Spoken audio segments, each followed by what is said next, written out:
과거에는 이런 일들이 벌어지면 사과를 하고 책임을 지는 염치가 있었던 것 같습니다. 하지만 오늘날 체육계는 이런 문제들에 대해서 염치 불구하고 버티고 뭉개고 2차 가해를 저지르면서 피해자를 겁박하는 것이 일상이 돼버린 것 같습니다. 더 큰 문제는 오늘날에는 젊은 선수인 박준현에게 결코 사과하지 마라라고 하는 잘못된 가르침을 주고 있는 것은 아닌지 우려스럽다라는 것입니다. 헌법재판소는 서면 사과 조치가 가해 학생의 양심의 자유나 인격권을 침해하지 않으며 오히려 자신의 잘못을 성찰하고 건전한 사회 구성원으로서 공동체로 복귀하기 위한 교육적 조치임을 명확히 판시했습니다. 박준현의 사과 거부는 자신의 안위만을 생각한 나머지 피해 학생들의 보호, 교우관계 및 학교 공동체 회복이라는 공익을 저버린 것이고, 이를 외면한 박준현의 행보는 피해자에게 씻을 수 없는 2차 가해를 가하는 것입니다. 2026학년도 대입 수시 전형에서 서울 지역 주요 대학 11곳이 학폭 가해 전력을 이유로 감점한 수험생은 총 151명이었고 이 중 150명이 최종 불합격 처리되었습니다. 대한민국은 이제 더 이상 실력만 있다면 과거의 죄가 덮어질 수 있다는 오만함이 통하지 않는 시대에 살고 있습니다. 대한민국 국회 일명 박준현 방지법 제정을 촉구합니다. 한국 프로야구 전체 1순위 괴물 투수는 우리 사회가 키워왔음을 통렬히 자성해야 합니다. 박준현 측에서 행정소송을 제기했다. 집행정지 신청이 들어왔는데 이 신청을 어떻게 할 거냐라는 사실을 얘기해서 사실 너무 깜짝 놀라고 너무 어이없고 황당했습니다. 이렇게 앞에서는 저희 변호사님과 화해 무드를 잡아가고 또 다른 기사에도 많이 났습니다. 만나서 화해할 예정이다. 기다려달라. 그 말 외에는 지금까지 70일 되도록 아무 말도 안 한 박준현입니다. 근데 뒤에서는 행정소송을 12월 말에 제기해놓고 뻔뻔하게 그렇게 있습니다.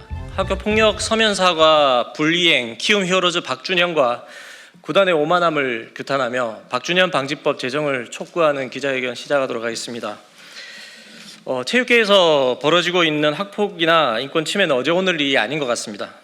과거에는 이런 일들이 벌어지면 사과를 하고 책임을 지는 염치가 있었던 것 같습니다. 하지만 오늘날 체육계는 이런 문제들에 대해서 염치 불구하고 버티고 뭉개고 2차 가해를 저지르면서 피해자를 겁박하는 것이 일상이 돼버린 것 같습니다. 더 큰 문제는 오늘날에는 젊은 선수인 박준현에게 결코 사과하지 마라라고 하는 잘못된 가르침을 주고 있는 것은 아닌지 우려스럽다라는 것입니다. 이 같은 행태가 과연 체육인들의 본 모습인지 묻지 않을 수 없습니다. 그래서 오늘 이 자리는 키움 히어로즈 박준현의 학폭에 대한 몰염치한 행태에 대해 규탄하고자 모인 자리입니다. 네, 안녕하십니까. 문화체육관광위원회 위원이고요. 진보당 국회의원 손솔입니다. 작년 야구 유망주라고 불리던 박준현 선수의 학교폭력 가해 사실이 드러나 사회적 충격을 줬습니다. 이 사건은 충남교육청 행정심판위원회에서도 학교폭력으로 결과가 나왔고 서면 사과 명령 결정이 났습니다. 그럼에도 가해자 박준현 선수는 서면 사과를 이행하지 않고 있습니다. 학교폭력은 이미 우리 사회가 결코 용납하지 않겠다고 합의한 중대한 문제입니다. 선수뿐만 아니라 구단과 체육계에서 함께 책임지고 피해자에 대한 권리 보장을 어떻게 할 것인지, 또 규정과 제도는 어떻게 개선해 나갈 것인지 답해야 합니다. 체육계 또한 학교폭력 근절에 어떤 노력을 할 수 있는지, 어떤 책임을 다해야 하는지 답해야 합니다. 이 자리에는 피해자의 아버님도 함께 해주시고 계십니다. 또 체육시민연대 법무법인 태광에서도 발언으로 사건의 경과 및 중대성과 요구사항을 말씀해 주실 예정입니다. 결과가 늦게 나왔다고 해서 절차가 진행 중이라고 해서 면피가 될 수는 없습니다. 키움 히어로즈에 입단을 한 상황인데요. 선수 개인의 문제, 과거의 과오를 바로잡되 구단들은, 야구계는 체육계는 어떤 노력을 해야 할지 같이 답을 찾아야 합니다. 그래야만 학교 폭력의 발생을 예방하고 또 피해자를 구제하는 조치까지 나아갈 수 있을 것입니다. 이 기자회견이 그 시작이 되기를 바랍니다. 감사합니다. 학교폭력 서면 사과 불이행 2026년 한국 프로야구 드래프트 1순위 키움 히어로즈에 지명된 박준현의 오만함을 규탄하며 박준현 방지법 제정을 촉구합니다. 행정심판위원회의 학교폭력에 대한 서면 사과 결정이 나온 지로 오늘로 70일이 다 되어 갑니다. 피해자들은 학교는 배우며 성장하는 곳이지 증명하는 곳이 아니라는 소신을 가지고 지난해 말 사과에 앞서 먼저 만나자고 용기 내어 제안하였습니다. 안타깝게도 피해자가 먼저 내민 손길도 잡을 수 없을 정도로 숨어버린 가해자를 화해와 용서라는 이름으로 더 이상 보듬을 수는 없습니다. 이에 오늘 우리는 집요하고 잔인한 학교 폭력으로 삶이 파괴된 피해자와 피해자의 가족의 고통을 외면하고 우리 사회가 합의한 최소한의 법적 조치마저 무력화시킨 가해자 박준현의 오만한 행태를 강력히 규탄합니다. 학교폭력 가해자 박준현은 학교폭력 예방법에 따른 서면 사과 처분을 이행하지 않았고 결국 사과를 거부하였습니다. 이는 단순한 불이행을 넘어 우리 사회의 교육적 근간을 뒤흔드는 것이며 사법 정의에 대한 부끄럽고 초라한 도전이라고 생각합니다. 헌법재판소는 서면 사과 조치가 가해 학생의 양심의 자유나 인격권을 침해하지 않으며 오히려 자신의 잘못을 성찰하고 건전한 사회 구성원으로서 공동체로 복귀하기 위한 교육적 조치임을 명확히 판시했습니다. 박준현의 사과 거부는 자신의 아니만을 생각한 나머지 피해 학생들의 보호, 교우관계 및 학교 공동체 회복이라는 공익을 저버린 것이고 이를 외면한 박준현의 행보는 피해자에게 씻을 수 없는 2차 가해를 가하는 것입니다. 2026년 한국 프로야구 신인 1순위 지명으로 받았던 화려한 스포트라이트는 한순간에 사치가 되어버렸습니다. 학폭에는 반드시 불이익이 따른다는 무관용 원칙을 담은 정부의 학교폭력 근절 종합 대책에 따라 2026학년도 대입 수시 전형에서 서울 지역 주요 대학 11곳이 학폭 가해 전력을 이유로 감점한 수험생은 총 151명이었고 이 중 150명이 최종 불합격 처리되었습니다. 대한민국은 이제 더 이상 실력만 있다면 과거의 죄가 덮어질 수 있다는 오만함이 통하지 않는 시대에 살고 있습니다. 예, 키움 히어로즈에게 묻습니다. 팬들의 사랑으로 존재하는 프로야구 구단의 사회적 책임은 결코 가볍지 않습니다. 학폭 가해자인 지명 선수가 명백히 인정되는 과오에 대한 사과조차 이행하지 않는 상황에서 키움 히어로즈가 이를 묵인하고 영입을 강행한다면 이는 구단 스스로 윤리 경영을 포기하는 것입니다. 팬들은 학폭 영웅을 키우는 구단을 응원하지 않습니다. KBO에게 요청합니다. KBO 규약 제151조는 과거 학교 폭력, 인권 침해와 관련한 부적절한 대응 등 경기 외적으로 품위를 손상하는 행위를 하여 사회적으로 무리를 일으킨 경우를 제재 대상으로 명시하고 있습니다. 1200만 관중을 돌파하는 프로야구 흥행의 역사 한가운데서 KBO의 역할이 막중함을 잊지 마시기 바랍니다. 대한체육회와 대한야구소프트볼협회에 당부드립니다. 국가대표 선발 및 운영 규정 제10조는 학교폭력, 인권 침해 등의 사회적 무리로 인하여 체육회 관계 단체에서 자격 정지 또는 출전 정지 1년 이상의 징계 처분을 받는 사람에 대해 국가대표 결격 사유로 명시하고 있습니다. 우리 사회의 기본적 가치에 정면 도전하는 자에게 태극마크를 달아줄 수 없는 일입니다. 가해자 박준현의 부친 삼성 라이온즈 박성민 코치에게 엄중히 고합니다. 삼성 왕조를 이끌며 온 국민의 사랑을 받았던 공인으로서 자녀의 과오를 훈육하고 사과하게 하는 것은 부모의 최소한의 도리입니다. 2025년 9월 17일 아들의 1순위 지명 당시 지난 세월을 떠올리며 기쁨의 눈물을 흘리고 있을 때 피해자와 가족은 지난 세월을 떠올리며 피눈물을 흘리고 있었다는 것을 명심하십시오. 오늘 이후 가해자 박준현에 대한 민형사상의 법적 대응을 제기함과 동시에 대한민국 국회에 일명 박준현 방지법 제정을 촉구합니다. 한국 프로야구 전체 1순위 괴물 투수는 우리 사회가 키워왔음을 통렬히 자성해야 합니다. 학교폭력예방법은 아직 무수한 많은 사각지대에 노출되어 있습니다.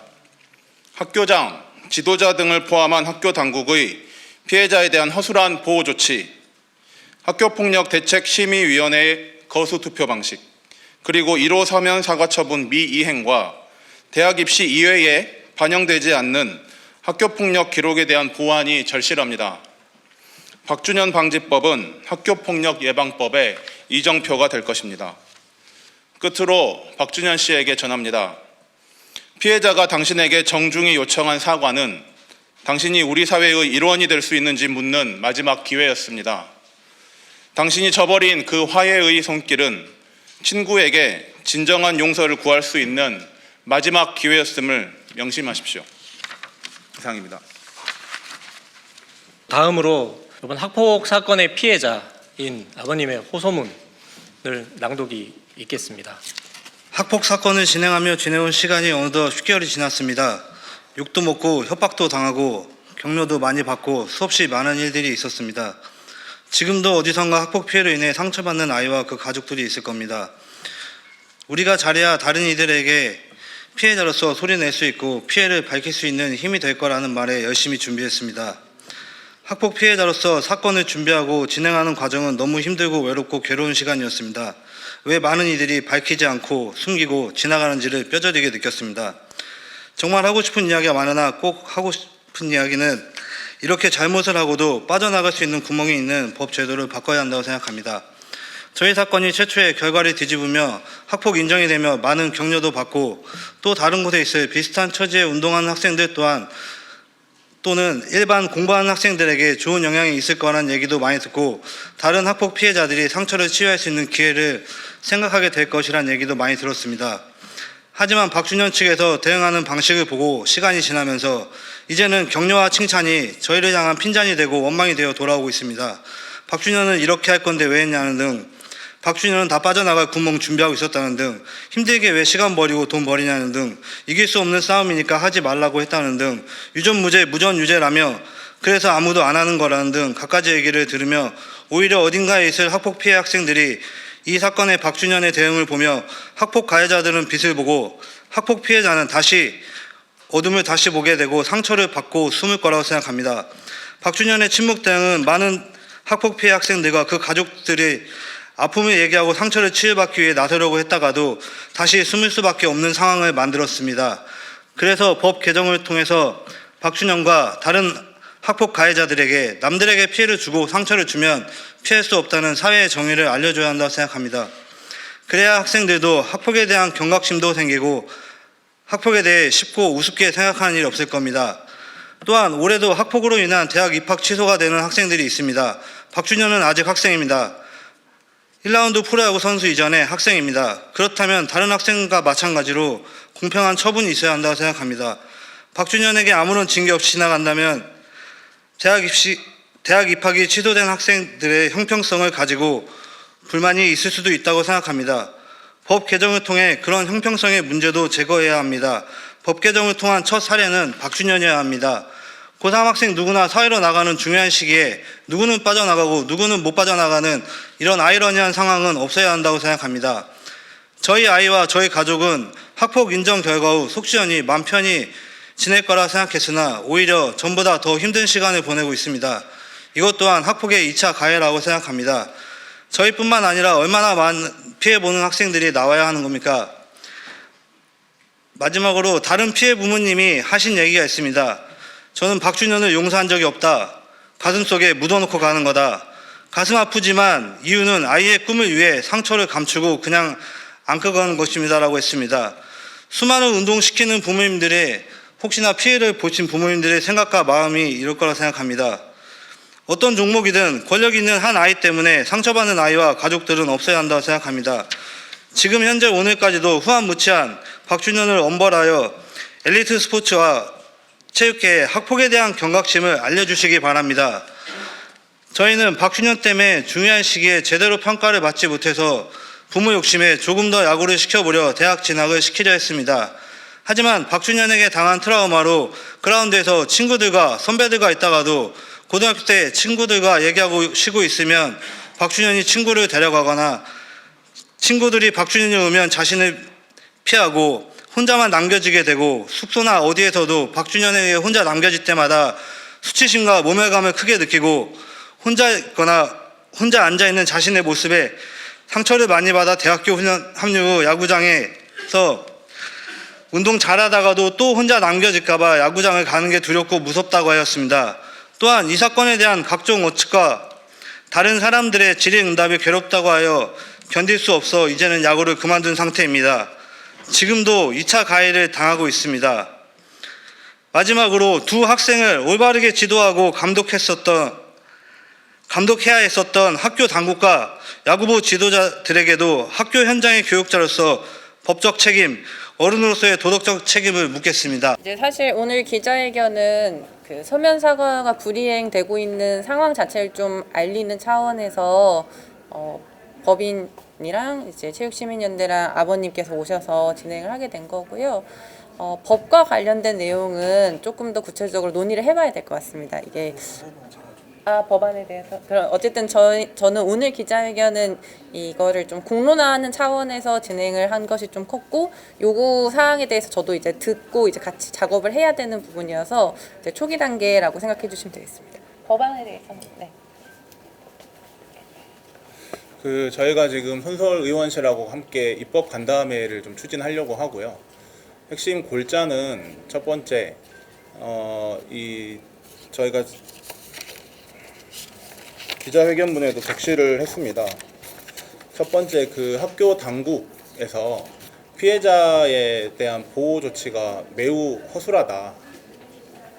가해자든 피해자든 이 조사를 하는 과정에서 방어권 보장도 전혀 이루어지지 않았고 또 이런 혐의 사실들이 마구 유포돼 가지고 학교 차원에서 가정통신문으로 공지를 한다든지 이런 것들이 식별이 됐었고요.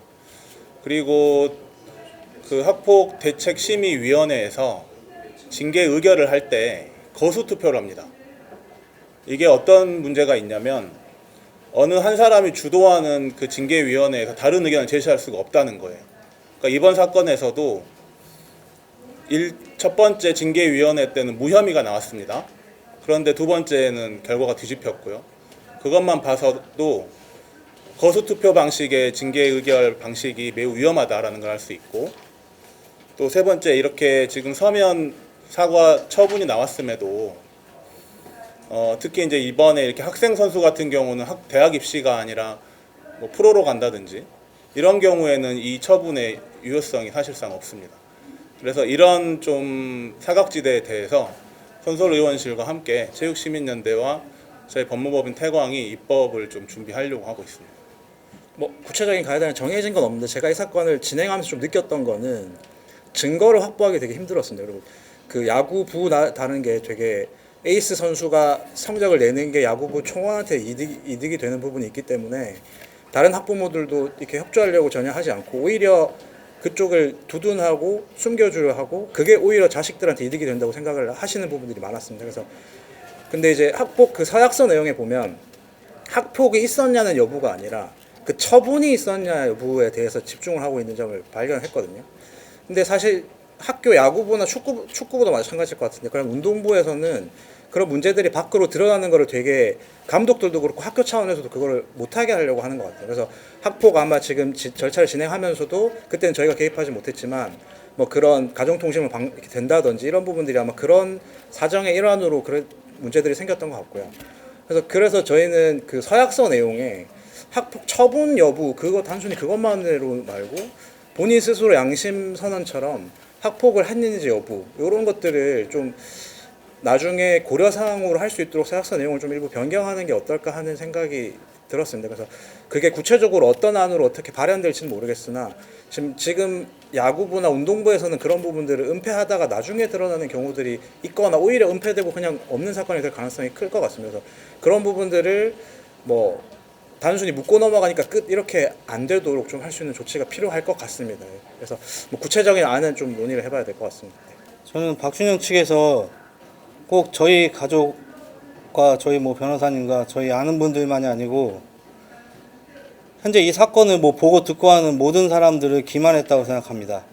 만나서 얘기하고 화해하고 뭐 용서를 뭐 받고 하자 저희 변호사님과 대화를 나누던 중 기다려달라고 저희한테 요구를 하고 요청을 한 뒤 심지어 뭐 저희 아는 기자분들이라든지 뭐 이거 기사도 좀 내보내지 말아달라고 요청을 하고 부탁을 해서 저희는 진짜 뭐 화해가 이루어지거나 아니면 진짜로 저희 아이에게 박준현이 와서 사과를 하는 걸 기다리느라고 기다려주고 있었습니다.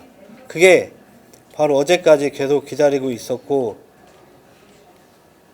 그 시간을 보내고 있었는데 어제 오후에 교육청 뭐 법무 담당관님이 소동 담당관님이 전화가 와서 박준현 측에서 행정소송을 제기했다.